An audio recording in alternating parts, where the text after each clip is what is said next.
We will begin our first panel. I'll see you later. The first panel is called Driving. It seems that everyone is eager to stop driving. The future seems to be autonomous driving, which is great because now we will be able to blame someone else when we are stopped over for speeding. Oh, it wasn't me, it was the car. I'm sorry, he's got a bug. I'll just speak to him and I'll continue to sleep. The questions that will be asked during this panel are, among others, what is the role of electric mobility in recovering the cities? Is car automation just around the corner? Will it be safe? These and some of the questions will be answered. To introduce this panel, we have someone who knows about all the Nissan models inside and out.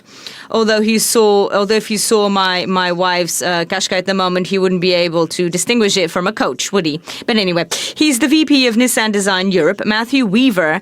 He will be with us today. And we will also have João Moura, the Director General for Portugal and Croatia of Uber, Manuel Pina, and the Head of Autonomous Car for SPD Automotive, Alain Dunoyer. They will be talking during this panel called Driving. And I will now pass the floor to Matthew Weaver. Hello, Matthew. Hi, can you hear me? Yes, we can hear you loud and clear. Great. Well, thank you very much for that too. Yes. Well, I hope everyone's safe and well. Obviously, these are unprecedented times, but it's always best to do it the safest way. But thank you so much for having me. I've frozen. Can you still hear me? Yeah. Yep. Go on. Thank you so much for having me. It's a great privilege, and I find it super impressive and inspiring what the team in Portugal are doing. You're really pushing boundaries, and you're actually proving it an inspiration to the rest of the company. Great job. Thank you again for inviting me. I wish I could come to your beautiful city and country. You'll come next year. Please. but for now, I'll remain in my kitchen. Okay. So, try and use the clicker. I can't seem to move the slide forward. You're seeing the first slide now. That's it. So you should have a mosaic of cars. And again, thank you, Antonio, for the introduction. So as you heard, my name's Matthew. I'm the Vice President of Design. I've been at Nissan now for 20 years. It's been quite a journey. And I've followed these products, each one of them, through this 20-year journey, starting right back with the very first Qashqai concept, which we actually showed in Geneva in 2003. So way back, where we were inventing segments. And this is very much Nissan Design Europe's history as well. So a lot of the original team that did the first cars have also done the latest cars. So we've got our latest Duke and Qashqai and the new exciting upcoming Ariya. And you can see across the top there, I've deliberately put some GTRs in there. They were both designed in Nissan Design Europe. Very aspirational, of course, but they link to Ariya. It's our new flagship, our Halo model, and it's going to be super exciting. Okay, and our location is very unique as well. We're based in Zone 1 in London. This is our studio just in the foreground. And the images to the right are when we opened our studio. I can tell you it doesn't look that clean and tidy now. It looks much more lived in and used. But it's very unique. We can do everything from a sketch to finalising the car, which we're very much doing now with the new Qashqai. Our guys are working with the guys up at the factory, finalising the quality just now before we go into full production. So we can do the whole design process. And our studio, we're one of a group. So our headquarters are obviously in Japan. So GDC stands for Global Design Centre. And we look after all the European products, but we also contribute designs for all global products. It doesn't matter which one for which region. So we feed our ideas into Japan. And of course, we have a design center in America and one in China. So we have these three sort of key key important regions. I think for us, what's super interesting, and I think what sets us apart in the European region, is we really balance between Japanese culture and European culture. So we have a super diverse team here in Europe, even Portuguese member of staff, so we've got every base covered. And it gives us a very unique output, this balancing between Tokyo, Japan, and Europe. I think it's really key to some of our successful European products. So if we go back a little bit in time, of course, we disrupted the market with our crossovers, and they've shaped, actually, the European automotive landscape. But really, the biggest gamble that Nissan ever took was 11 years ago. It was $1 billion gamble. We came with new architecture, new powertrain, and of course the new fuel type. And we knew that it was not going to be an easy journey. We had to get the customer used to this new way of driving without fossil fuels. We knew it would take time for acceptance. But of course, we have now 1 million models later, 1 million cars sold later. I don't know how many millions and millions of kilometers covered. And most importantly, how much CO2 has stopped going into the environment. So a landmark moment for us at Nissan. Now, I'd like to pose a question. This isn't one of my latest designs, although it looks like it. I hear sometimes people, the customers, my friends even, say, well, electric cars, won't they be boring? It will all be boring. Autonomous, it will be boring. Everything will be boring. And I guess it's really a question that we're asking ourselves in design. As a designer, it's very much a time of clean sheet of paper in our industry as well. We don't have so much reference. We are heading into a new future. But we have to really think what architecture, how the car will be desirable to our new customers. So a huge, huge change in our industry coming, and something that we're really dealing with, as I say. Now, this is the worst question you can ask a designer. It's like asking a chef, what is food? If you ask a normal person, they know what food is, but a chef is so engrossed in food, he can tell you so much about it. But ask him a simple question and he will probably struggle. And the same with designers. If you ask a designer this question, what is design? What is car design? What is mobility design? You'll probably hear lots of, not an easy question to answer because we're so engrossed. However, I think this equation summed up car design quite well. As you can see, designers should not be allowed to do anything financial for the company. But we believe design and car design, there's something extra. 1 + 1 = 3. There's an unseen element. Like I say, if you ask designers, they'd probably get down to it's a mixture of beauty and function, but it still doesn't equal 3. Or even art and engineering, a balance, which it is. We're styling around engineering, hard points and fixed points, but it still doesn't equal the magic 3. So again, talking with the team and through my career, I would probably boil down the missing ingredient to these elements. So we have human emotion. Our cars are human. They reflect ourselves. They have eyes. They have a mouth, if you like. Some people even call their cars names. I believe the car is also a reflection of our cultures. As I said, we try and balance European with Japanese cultures. And you can feel where a car has come from, the inputs that have gone into the car. And desire. Of course, we actually desire our cars at different levels for different things. It could be excitement, it could be comfort, it could be style. And again, enrichment. A well-designed car, which a Nissan should be, of course, can enrich your life. It can make it more comfortable, safer, and just a more stress-free environment.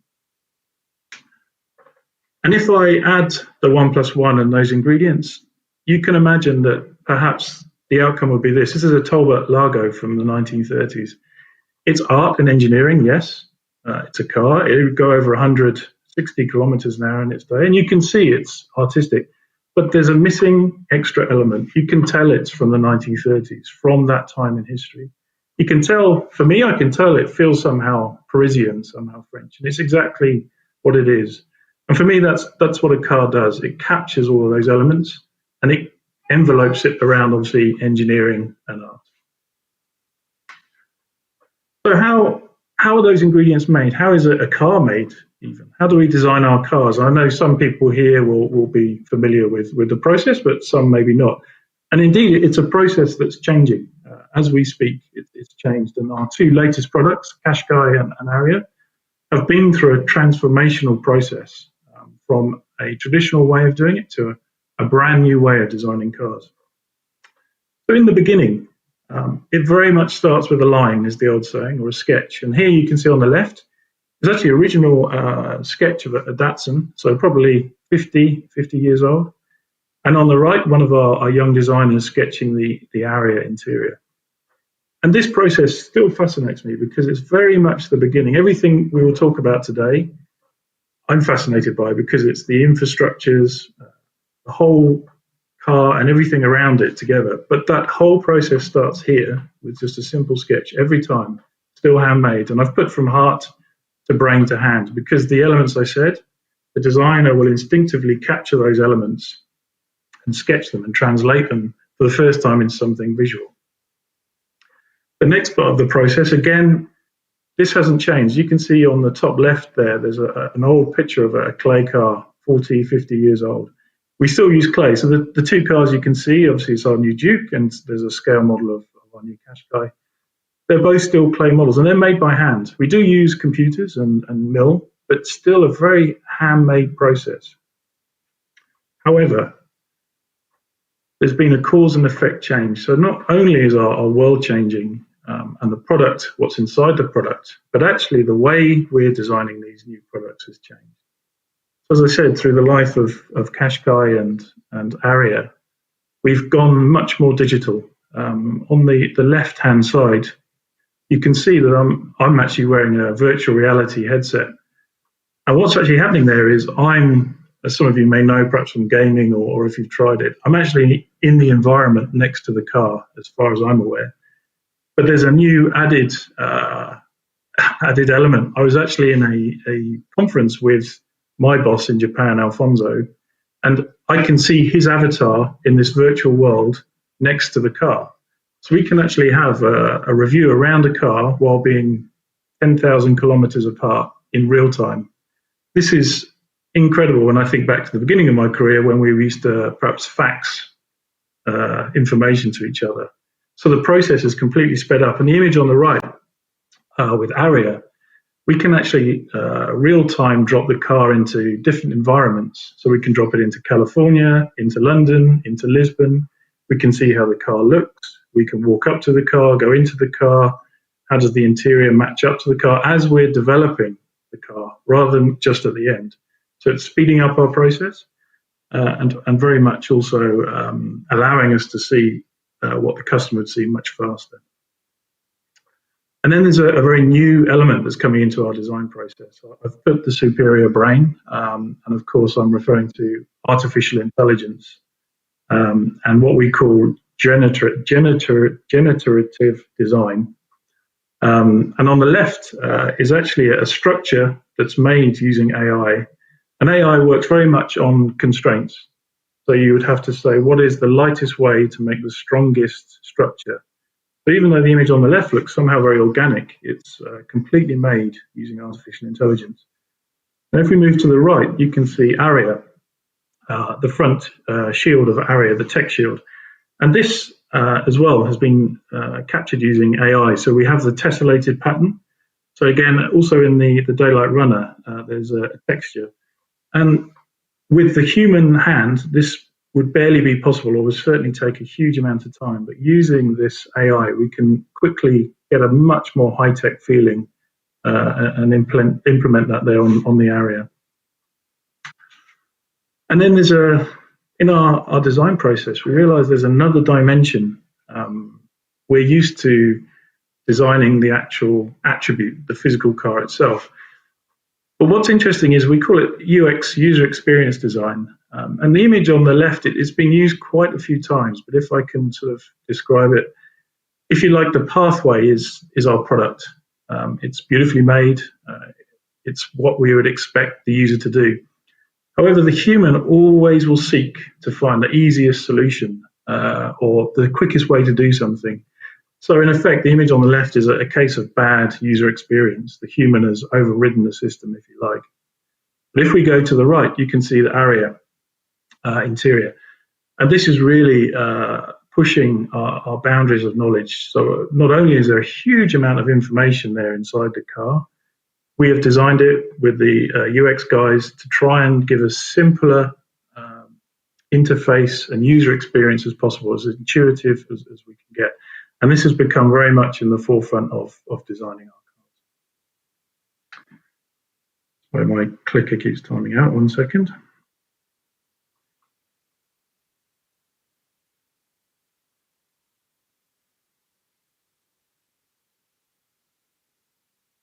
So I've sort of gone over how we actually design the cars, but actually we've noticed that there are now new influences upon the design. So things that are completely different to when I again began my career.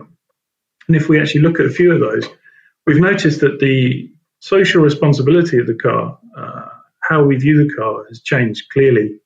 It's a big topic of discussion for today. So on the left, of course, we now have clean power, but undeniably for us now in design, aerodynamics has become super important. So we have some of the aero features that are hidden, like the flat floor, but actually the shape of the cars now, we have to really consider how it moves through the air. And alongside that, we also have platform changes. So as I'll touch on that a bit later, but of course, there's a clear difference from ICE to EV in terms of platform. In the middle is quite interesting. Interesting topic at the moment is, of course, with limited materials and material resource, what can we recycle and how do we make that desirable? So looking at threads made actually from fishing nets and materials on the right, which are made from plastic bottles. So, of course, throughout the car already, there are many reused materials, and now we would like to now elevate this to the cabin. How can we make this a desirable element? And then on the right, safety. Of course, safety is paramount to us. It's always been there, increasingly so. And you could say that perhaps safety was reactive when we had airbags or crash zones. But now we're looking at reactive safety. So we spoke about autonomy, but the huge amount of sensors inside the car. And actually this interior is quite interesting because we're using screens to augment outside. So in theory, we're reducing the blind spots of the car. So we're really looking at how can we use safety to shape our new products as well. And then, of course, a change of perception of the car. So the way we use the car, types of use, car sharing, of course. And then, as you mentioned earlier, if we're going to full autonomy, what do we do when we're inside the car? What's the most desirable format? Is it facing each other? Is it the current condition, or is there a new way that we can look at designing the interiors of our cars? And then a topic that's close to my heart is we in design, and I think our friends in planning, we can feel that the younger generation is a different mindset to us about the love of the car. Perhaps maybe it's just me, but I remember having posters of cars on my walls when I was a young man, and I think now that's probably changed. So we have to consider, how do we take our products into the virtual world? So this is the famous team up with Gran Turismo where we did the Vision 2020. But actually, how do we capture the hearts and minds of our new customers, not only in the visual appearance of the car, but how we would use it as well? And then finally, the context of the car. So we believe the customer is now searching more for the story behind the car, whether it's heritage or the cultures that it comes from. And of course, legislation, hugely important, that we talk about at great length, and is doing really great things in actually changing our industry and driving our industry forward. And then we also wonder about future-proofing. Of course, we have over-the-air updates for our software, but actually, how do we also capture and keep the interest of customers perhaps with the hardware? Of course, we have personalization, but are there new ways that we could explore this and enhance the customer's experience? And then I think, talking of future-proofing, one of the biggest questions that we ask with our friends in engineering and product planning is, do we lead the customers towards the future, or do they lead us? And it's quite an interesting topic because historically and famously, Henry Ford would have said, if he asked his customers, they just wanted faster horses. But the customer has changed clearly. It's much more astute, really up to date. And actually, we can gather so much information from the customers.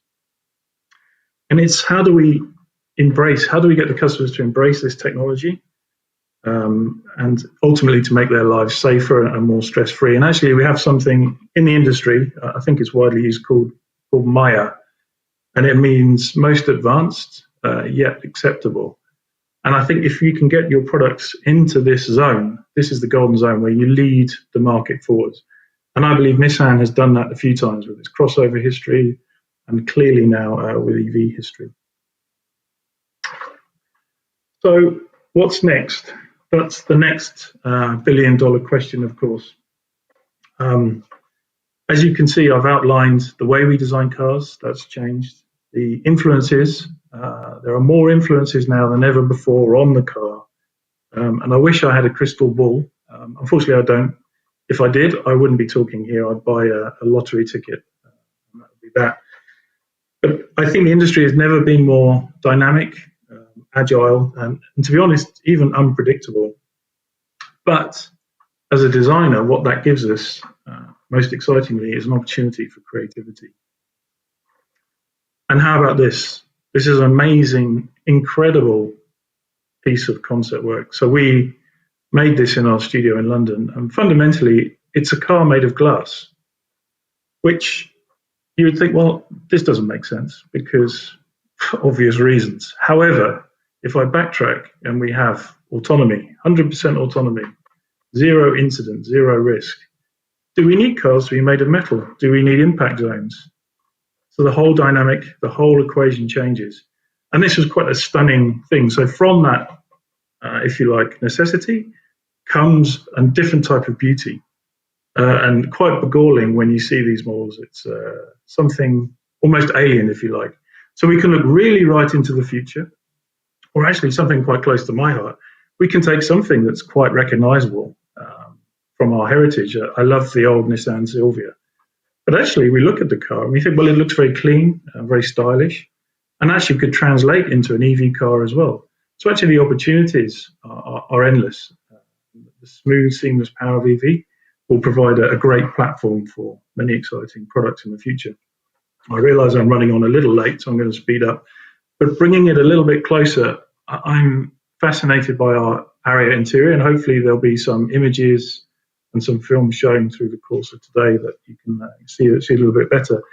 But actually, looking back, there was a famous quote that probably only 5-10 years ago that the current sat-nav systems in cars had more computing power than the Apollo landing module. Now, I can only imagine, and I would like to come back maybe next year with a similar quote for the amount of computing power that's on board the Aria. But look how clean and simple and user-friendly that interior is, and it's such a great place to be.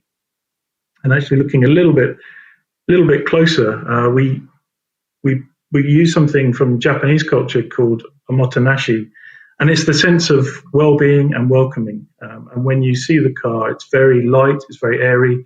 There's a flat floor because of the battery architecture.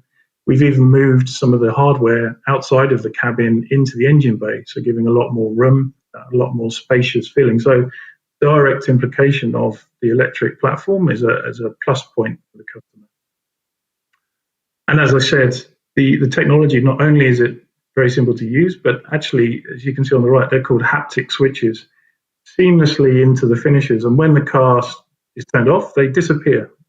And they will come back when you turn the car on again. So again, it's a way of only when you need the technology do we show that. And a beautiful feature as well. And then to bring some warmth, some human touch, but still using our our artificial intelligence, we're using some of the craftsmanship from Japan on some of the small details like the lighting. So to finalize, and sorry to conclude my design talkings, but I said, the question, are and will electric cars be boring? Of course, I was never going to say yes, they are. But I've outlined a few of the challenges that we face at Nissan and we face in the industry. And to be honest, we will change those challenges to opportunities. For us, this is just the beginning of the journey. And unfortunately, I can't offer you a glass car tomorrow, but I most certainly can offer you the Aria very soon. And you'll see that it's the best that we have done from Nissan, and it really reinforces our electrification story. And we're super excited about that. Thank you very much. I hope that made sense on a slightly interesting journey, I hope. Thank you. Thank you, Matthew. It made Obrigada, Matthew. Fez muito sentido e espero viver. the near future. Please go on doing your breakfast, but don't turn the sound off so you can listen what João Moura is going to say next. Passo a palavra então ao gestor de produto da Nissan Portugal, o João Moura. Olá, João. Bem-vindo mais uma vez. E o comando é todo teu agora. Obrigado, Pedro. Bom dia a todos. Antes de mais, é com grande interesse. Before all, it's a great thrill to be here to present this new chapter in Nissan story, the commitment of the brand, in being part of this new age of mobility. Today, cars are more and more easily driven, more technological, more efficient, and it's in that sense that Nissan wants to keep going innovating. I will present Nissan Aria today, represents a new age for Nissan and will be the face of our future. I could speak about Aria for hours and hours, but we do not have time for that. So only 10 minutes and the presentation will be very brief and more regarding the concept of product. So, Nissan Aria shows us the best of three worlds that Nissan has to offer. On one side, the electrical world that was pioneer in that sense, Nissan, the crossover world, and the sport world. Several moments on the recent history of Nissan, we wanted to go beyond our limits, and I think with Aria, we go back to challenge those limits and to do the best, to join the best of three worlds in a car with its own identity and its own design. The launch of Nissan Aria is not just launching a model, but a reference for the rest of the brand Nissan moving forward. From this point on, the reference will be Aria in terms of new launching of products, new technologies, and electrifying the brand that will happen in the very near future. On the level of design, and I do not want to go into details because the previous speaker just spoke about it, the concept behind the design, but clearly we can see that it has a line that is very inspired in Japanese minimalism, an SUV crossover, but with a coupe look. It's very a sporting feel of line from the front headlines to the back ones throughout the entire vehicle. We called it the horizontal line. It's very elegant. And that's it.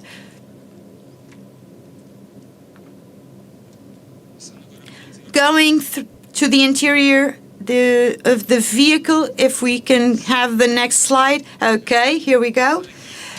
Inside the vehicle, this horizontal line maintains itself inside the car. It's very visible. The interior, it's very simple, minimalistic.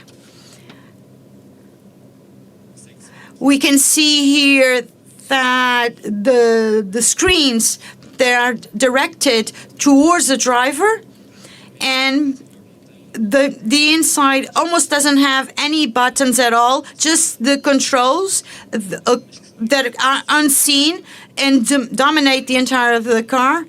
We have a short animation now.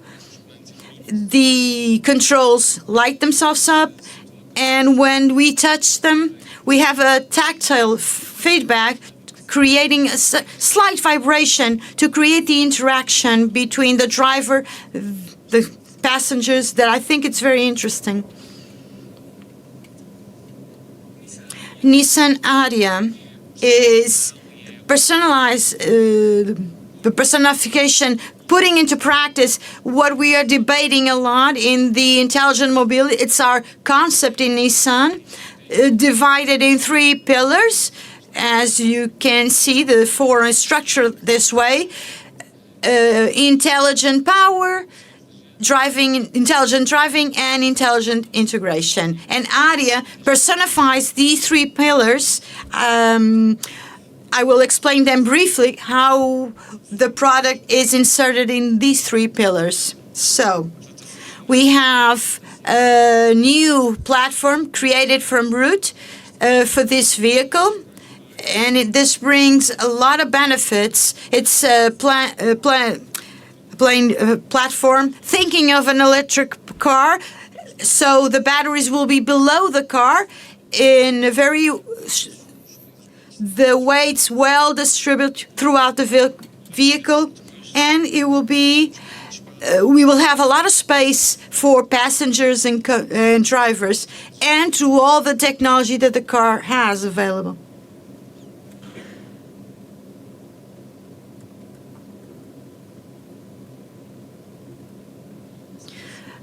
Next slide. Briefly speaking about the brand of the product,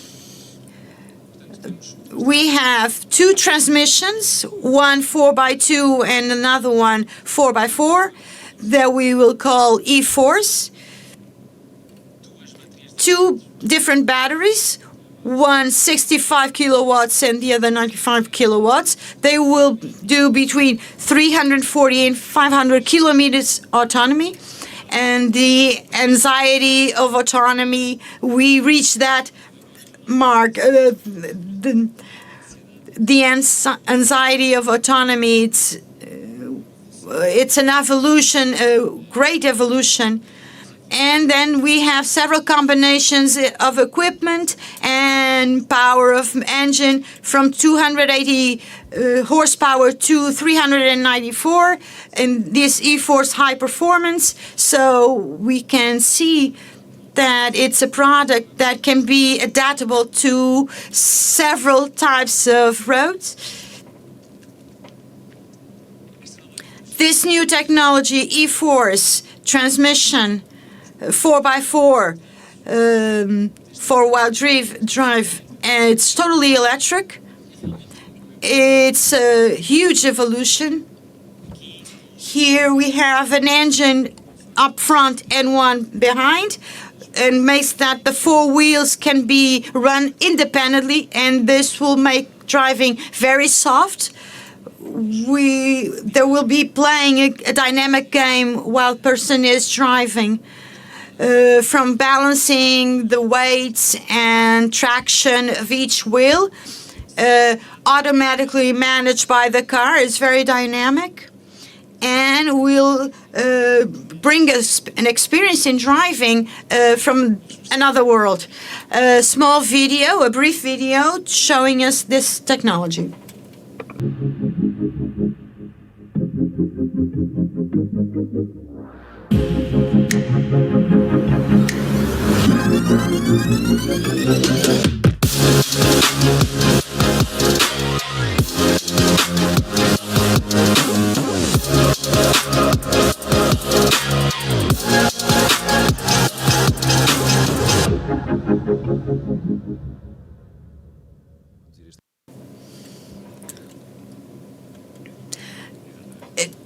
It will be in the market shortly. And And it's something I spoke earlier. All this experience that Nissan already has with the electric cars, crossovers, and with the sporting cars, it's all inside area in one vehicle. Okay, so here, speaking about intelligent driving, the new area will have the second phase of evolution of our ProPilot system. It's a system of autonomous driving. It's not completely autonomous, but it's a great step forward in that sense. And it will make driving to be more balanced and for the driver to make the option to have this driving system or not. Forward, we will not be driving cars. The cars will be driving us. Nissan has a different vision. Nissan wants for the driver to be able to choose and has also the option of drive and have the pleasure of driving. But sometimes I'm sleeping and moving forward. This interface, machine man, that we can see here in the dashboard, it's very innovative. 2 screens, 12.3 inches with the information, more technical information, and the other one, the central screen with information and entertainment. With a third screen that is being designed, a display in the windshield, the 3 of them working harmoniously, all communicating with each other, bringing an access to information, personalized information that is very useful to the driver. Lastly, the last pillar, intelligent integration. This car would have a great interaction with the driver, and that was the goal from Nissan. From the possibility to have remote control of the vehicle through smartphone with an application, a series of functionality that we can have. As also a virtual assistant that can function. We can give commands to the car to do a series of things, working inside the car, or from the person to the car, or the car to home, through devices like Google Assistants. We can ask Arya to make our breakfast, for instance. No, he wasn't listening. And lastly, not less important, all the system can be updated over the air, so wirelessly. Will make this vehicle to be always updated throughout its life cycle, which is a very innovative issue and very interesting. We don't need to go to the auto shop to update it. And this is my limit, 10 minutes before going to the final video. I think you already extended the deadline.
We go back to João then? Okay.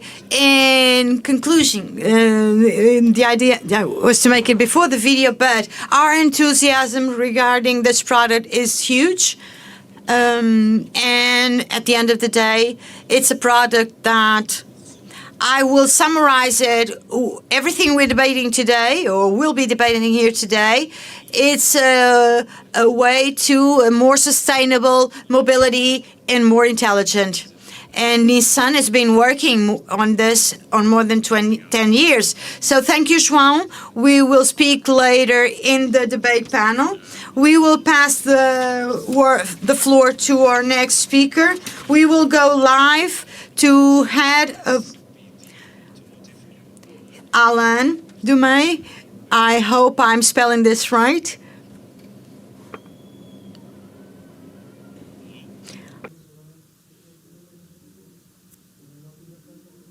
Vamos tentar.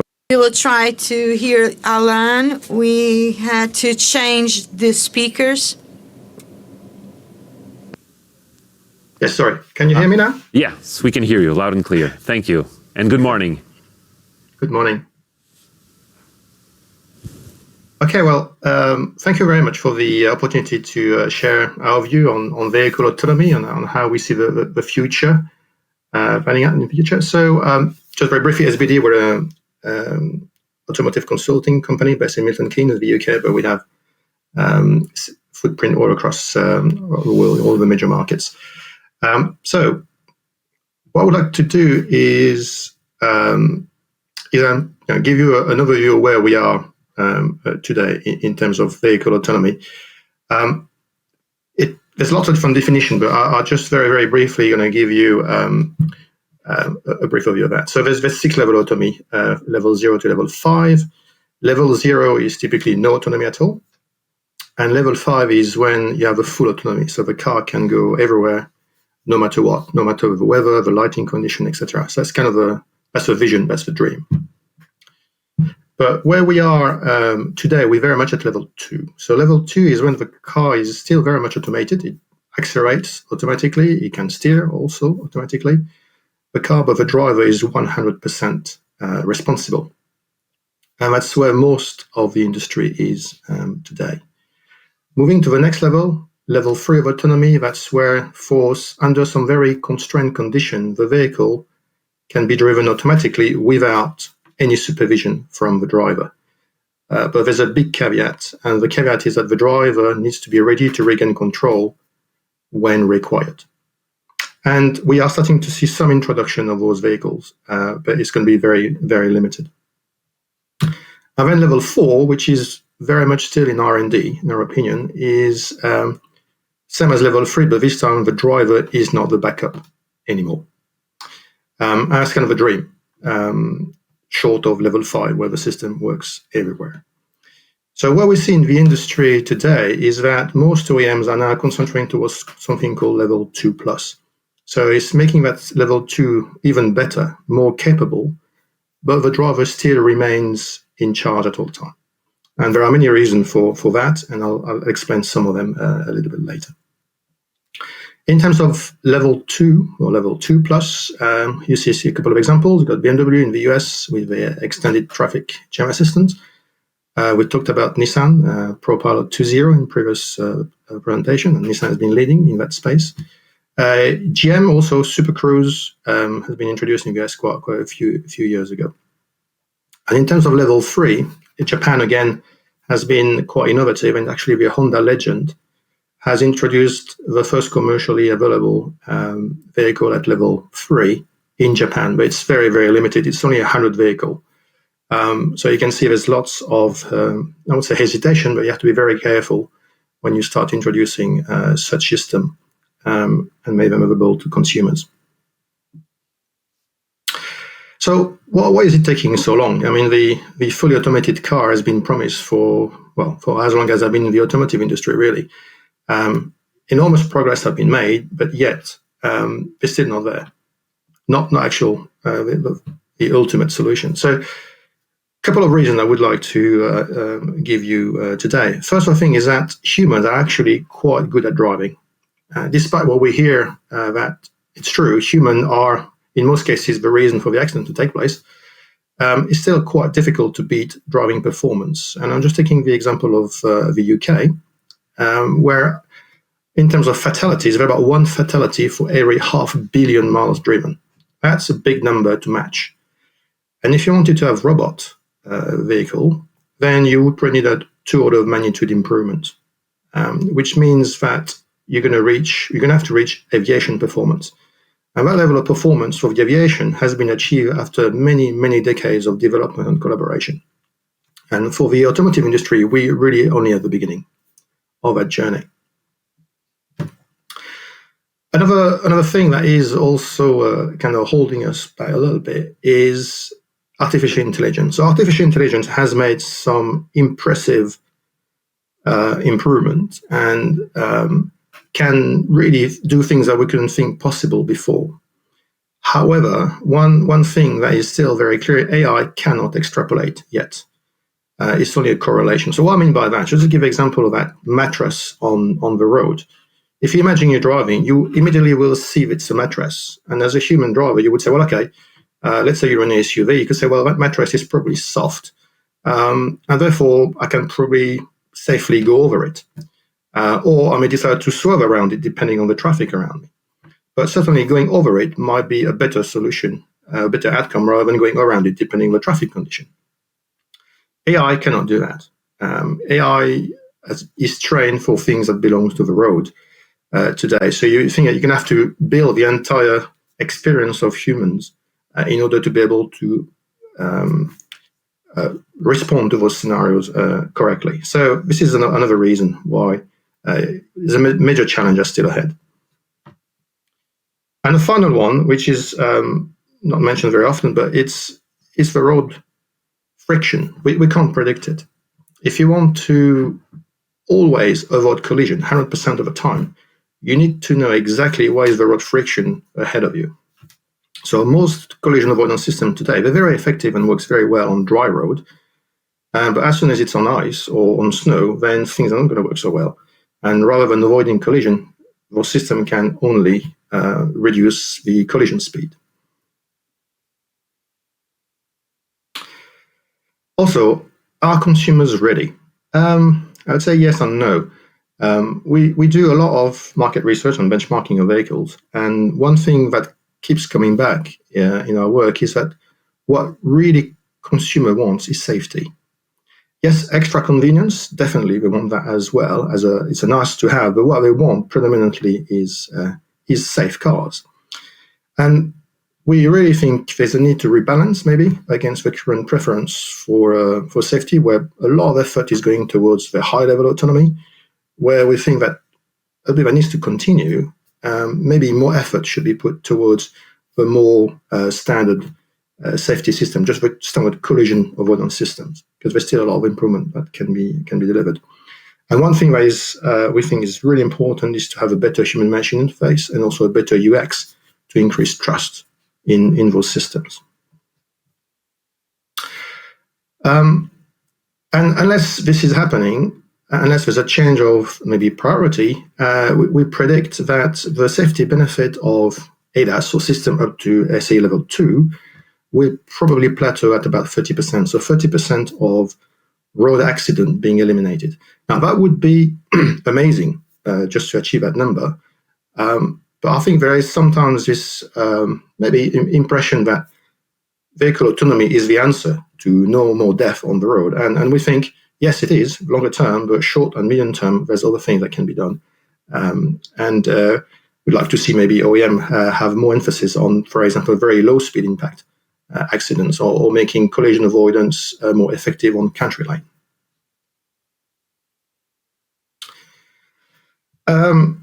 Slightly unfortunate consequences of all that technology to improve road safety is that actually the repair of vehicles is going up. The cost of repairing vehicles is going up. And that's because there's a lot of sensors behind the bumpers or in the mirrors, and those sensors are very, very exposed. So a very small impact that maybe was just a slight bumper change or a kind of respray of a bumper, you can't do that anymore. You have to make sure all the technology behind the bumpers is still working correctly. And this increases the downtime of the vehicle and also the repair cost. So it's a bit of an unfortunate side effect, but that's one of the necessary things before things gets better. Just to give you a perspective of how we see autonomy, a bit of an autonomy roadmap. We see autonomy into three sectors. So there's moving people, so private vehicle or a shared car, like mobility as a service, and then moving goods. For passenger vehicle, we're very much today at level 2 system era, and we are moving towards level 3 very, very slowly. So level 3, I mentioned the Honda vehicle, also the new S-Class is supposed to launch level 3 later this year.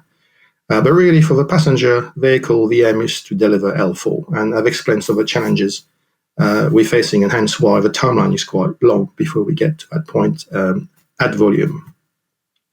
For mobility as a service, it's a little bit different. Those companies like Waymo One or Zoox in the US, they're going straight for level 4. And they are a bit of a test bed, actually, to see how this will be received and how successful they will be. But the target is L4 from day one. Shorter term, or short to medium term, we think there's probably a little bit more low-hanging fruit in automating the moving of goods. And certainly things like platooning, we predict are going to gain a lot of momentum, especially in the US. And the last mile delivery are sectors where automation can bring some interesting use cases, but also some benefit in terms of business case. So we can expect to see more automated vehicle in terms of moving goods in the short term rather than for passenger vehicle. So just as a takeaway, autonomy is happening, but level 4 will take a bit of time, or quite a lot of time, before it becomes mainstream within passenger vehicle. One thing I would like to reinforce is ADAS is very effective at reducing collision, the collision speed, but only for a subset of accident types. So more advancement are required to reduce road fatalities and injuries. And we don't think vehicle automation is the answer for short to medium term. It is the answer very long term, but in between, we need other solutions. And finally, education and improve HMI and UX, especially for ADAS, automation is required because we do see a lot of confusion and no harmony between different OEMs. So I think there's a pretty need for some standards to be developed in that sense. Okay, thank you very much. Thank you, Alain. O Alain vai ficar connosco também. Alan will be with us for the Q&A at the end of the panel regarding driving. And we will now pass to Uber Director, Manuel Pina. Good morning. Let's do this. Thank you all and Nissan Iberia for the invitation to be here, considering what we've heard today. With our vision for the mobility in cities. And that is where we will start. Today we speak a lot about this new normal. The pandemic forced us to reflect on how we want to reach the future of cities. And the first conclusion we draw is that we are close to reach this new normal, worse than when we started. And this point is very important when it comes to mobility and sustainability within the cities. Pushing the pause button, we all know what the benefit is of having less pollution in the streets and to have more capability to ride a bike. Many people started buying bikes at the beginning of the pandemic. Unfortunately or fortunately, it is true, the reality, we reached this moment and everyone is aware that things today could change or can change for the better. Regarding Uber, we started this transition some time ago. In 2016, we launched the first product of shared mobility in 100% electrical vehicles, and we did this for the first time in Portugal. Before 2016, there was no shared mobility electrical one. And once we did it in Portugal, first of all, it's possible that Lisbon and Porto were the cities where this service appeared for the first time. From there on, we have more than 6 million voyages made in electrical vehicles. And last year, at the beginning of the pandemic, more or less, up until today, 1.6 million trips. And this was a sector, mobility sector was hugely impacted. So it should be higher if we were in normal circumstances. Last year, we also announced that from the June last year, all new partners, all new vehicles added to the platform would have to be 100% electrical, and we have an increase of 20% in our fleet, Uber fleet, totally electrical. It's true that we have a long way to go, and we know the conditions are not ideal. The most attractive ones for drivers and partners to buy an electrical vehicle. But this point I'm showing in this slide tells us that story. In spite of existing an increase of appetite, of awareness for sustainable mobility, when we speak about partners and drivers, Uber, people that give a high usage to electrical cars, around 90% usage. We're speaking about cars that cannot stop half the day to charge, and partners of drivers that when they are charging the car, they are losing money because their trips they're not doing. So that rectangle yellow one is that point. On one side, the supply of vehicles is growing. It's still challenging for those who want to be a part of this profession. On the other side, on the fiscal point of view, there's no efficiency adequate. It would make more sense today for a driver, TBDL, on the fiscal point of view, to be able to buy an electrical car better than a diesel one. And that's not what we're seeing. What we're seeing is that we have these three great barriers. The first of all is difficulty in access to infrastructure of charging optimized for their activity. We are speaking about points in the middle of the city with fast chargers available for them to be able to charge their cars, to everyone. We feel that we are moving forward in that sense, but these conditions are still not here. And the lack of supply of the electrical vehicles. Many constructors, many brands are launching new electrical vehicles, but we need to understand that we are still far away comparing to the combustion alternatives. And I think it will still, the effort is still going to be, for this type of activity, it's to be cheap, to be competitive towards. And lastly, and the fiscal part, to have incentives for a partner, TVD, to buy a diesel car, because you will have the deduction of VAT, instead of buying an electrical one. So they need to be aligned, the two of them, the two possibilities.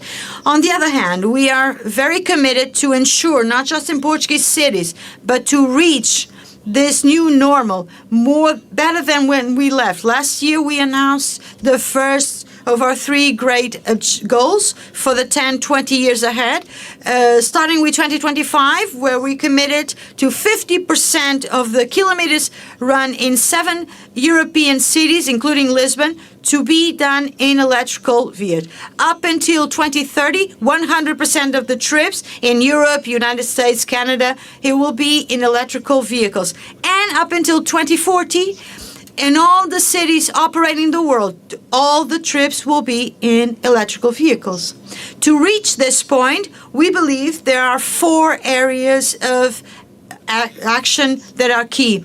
The first, to continue to have available services in order for the users to be able to have the option, and for the partners to have the option, if they want to invest in an electrical car, to have a support service for that investment. Secondly, and I'm very happy to see that we are aligned in the mobility industry to continue to work in these partnerships and these relationships that ensure that at the same time they are creating forms to reach the market products 100% electrical, and to create partnerships to make the ecosystem to have a synergy effect, to have a charger close to my home. Maybe I'm more comfortable to buy a Leaf vehicle. So this type of partnerships and synergies need to be created and maintained. The third point, continue to create options of multi-mobility. It's not means replace trips with the electrical vehicles for others, but complement some. For instance, someone that goes from Sintra to the center of Lisbon, maybe they will prefer to go by train, but in the last stretch of the trip, maybe they will use an electrical vehicle. The multi-mobility of options is still there in a way that every user can have access. And finally, to ensure that they maintain us honest. We don't want to be seen as just speaking about it. No, we want to be clients, users, to maintain us to our commitments. We will continue to be issuing the reports with transparency for the commitments we made, to ensure that everybody has visibility of what we are doing and what we are not doing. So this option is very healthy for our goals to be made. Finally, we are not alone in this. I'm very happy to see several entities, players of the mobility industry moving in the same direction. We are very proud with our partnerships, like with Nissan in this field of sustainable mobility, but with others as well. And we know that this pathway is only done together.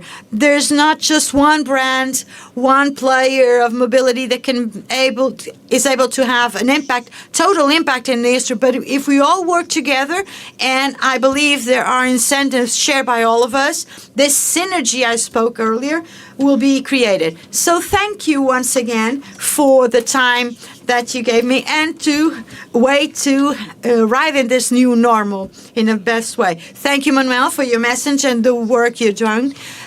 We hope everything works out. We have a small space here for debate to answer a few questions that is coming from the website where you are watching us. I would like to have access to those questions to open the Q&A and to seize the moment we have now. And we have them. So, going back to Matthew, first question. And I hope you have the translator. Is there foreseen a new Navarra electrical one? Sorry, could you repeat the question? Someone wants to know that. Nissan Navarra. Sorry, I didn't hear the question. Okay, I'll do it again. Someone is asking if there are any predictions to having a Navarra electric. First rule of designer is you're not allowed to speak about future products. But, of course, if we look globally, the pickup, not only in Europe, but globally is important. The Navarra is important for us. So, yes, you could probably imagine that we're looking at electrified versions of a pickup Navarra. Yeah. Okay, we don't know when, but it will happen. I hope the question is answered to our viewer. Alain, there's a question for you too. And the question is, you don't believe that artificial intelligence will be able to allow full autonomous cars in the coming years? Not to the level of safety that is likely to be required. Some of the challenges are still enormous. So it will happen, but it's very difficult to say how long this is going to take. There are many limitations today, and I think we will see full automation under very restricted environment, probably mainly on motorway initially. But to extend that to the country lane, for example, this is a massive challenge because the road infrastructure is so complicated. And also because it just shows that how good we are at understanding the world and navigate through it. So I don't want to be too much of a killjoy. It's happening. most companies are working on it very actively, but I don't think we can expect a wide deployment anytime soon. That would be my vision. Ok, agora uma pergunta aqui para Now a question for João here. How is Aria so big inside? You explained a little bit about that, to have so much space inside. We have a platform created from root, and that we have a good storage space below the car. The car is rather big. That helps. The electrical engines are smaller, and they are smaller and smaller, like the batteries in the phone. The evolution of technology allows that. And someday we'll have an nano engine. So it's available for the space of drivers and passengers. So in the future we could drive lying down inside the car. More questions for Matthew? choose to insert Nissan's word mark in the back of the car instead of the round logo. There are some really specific design questions for you. Maybe designers watching this. It's a good question. We are, particularly on our electrified cars, using the Nissan word mark, as you say. It's also, we feel that we're also writing the name of the product on the back. We feel that each one of our cars is almost like a mini brand. Duke is its own brand, Qashqai is its own brand, and Aria will too be its own brand. So while you'll be aware of the name, it's to reinforce that it's still a Nissan after. And just if I can touch on the spaciousness of the Aria, interestingly, the footprint of Aria is actually C segment, but the interior roominess is D segment. So it's very cleverly packaged. Okay, thank you. Mais perguntas? More questions here for João regarding the E4 system at the level of safety. Yes, the system contains the engine up front and back. The wheels are independent between them, and the control of the car is easier. The car has the capability of controlling almost generally everything that happens in each wheel, and that makes the driving to be safer. It's not like keyed, right? No, the car does not allow that. I'm always waiting for the future that doesn't come. New questions for Manuel. The traditional engines are the best solution. Do you believe the electrical will be the solution for Uber? Yes, I do believe that. And to precise, I don't think that traditional engines are the solution at this point. But if I place myself in the shoes of an entrepreneur, there's still a lot of incentives to buy a non-electrical car, the fiscal ones and the lack of infrastructures. Today, it's possible.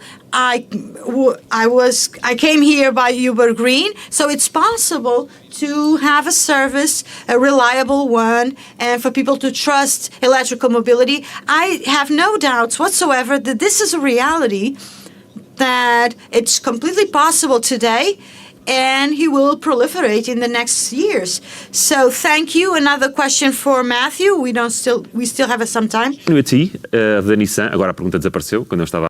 I have the question. Sorry, Matthew. Okay. Where's the question? There it is again. The ingenuity in the Nissan Aria is impressive. How did you blend top-notch technology with the design? What inspired you and your team? It's a question. Yeah, it's a really great question, because this was really the blank sheet of paper kind of thing. When we get the brief, or when we feel about how the car is going to be, you really try and work out how are we best going to present this. So if I could give you an old example, I remember working on GTR, and the brief was simply a lap time of the Nürburgring.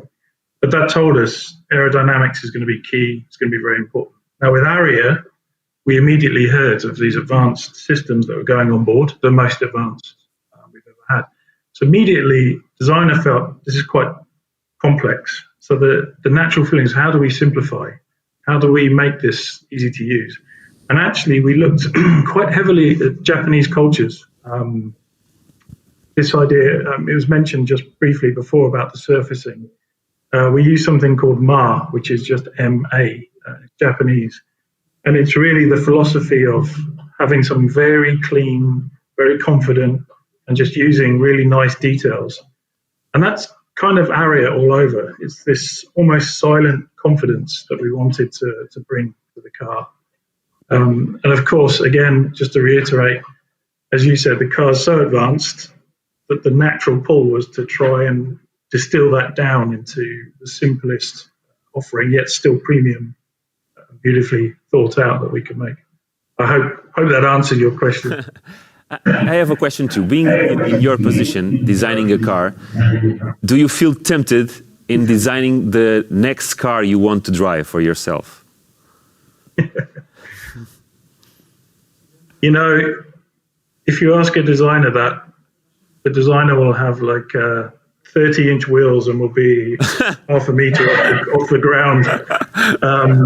Sometimes, but more and more, we really get more information now directly from the customer. Mm-hmm. It's quite interesting with Qashqai, for example. I mean, now over 3 million cars sold across Europe alone. The feedback we get, it really, it's kind of in your mind. You know, perhaps where you want to steer the product. And yeah, sure, you kind of try and capture some of the feelings that you want. Duke's a good example. It's quite kind of boisterous, muscly, very unique car. So you kind of, yeah, but you have to keep the customer. Yeah, it's a balance between the two things, right? Yeah. One more question for Alan. Could ever, one day, the autonomous vehicles share roads with human-driven vehicles? Well, that's one of the challenge I didn't speak about. But yes, the transition phase between manually driven and full autonomy is going to be difficult. Hence why at the moment we are kind of focusing mainly on level 2+, where the driver is still in charge all the time. It's unclear how things are going to deploy, whether you're going to have reserved section of roads for fully automated vehicle. It's been tried before and kind of didn't work so well. It may reappear.